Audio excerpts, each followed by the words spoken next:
બંને છે ને ટોપકોટ જ છે, પણ બંને વચ્ચે ડિફરન્સ શું છે? આમાં શું લખ્યું છે? શાઇની ટોપ ઇટ ઓફ, અને આમાં શું લખ્યું છે? ક્રિસ્ટલ ટોપકોટ. નો સ્ટેન નો ટોપકોટ. નો સ્ટેન નો ટોપકોટ મતલબ કે શું છે ખબર? અત્યારે ન્યૂડ કલર્સ નો બહુ ટ્રેન્ડ છે.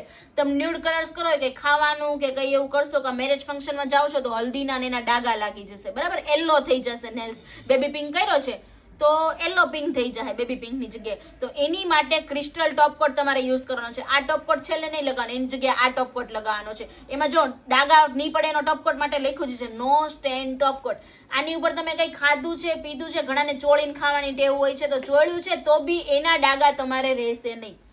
કદાચ પડ્યા છે તો કલાક 2 કલાકમાં આપોઆપ રિમૂવ થઈ જશે પાછા. તો આપણે ડાઘ નહીં પડે એની માટેનો સ્પેશિયલ આ ટોપકોટ આપણે કહી શકીએ છીએ. રેગ્યુલર ટોપકોટની જેમ જ ટોપકોટ આવે, તમારે પહેલા ટોપકોટની જગ્યાએ આ ટોપકોટ લગાવવાનો છે.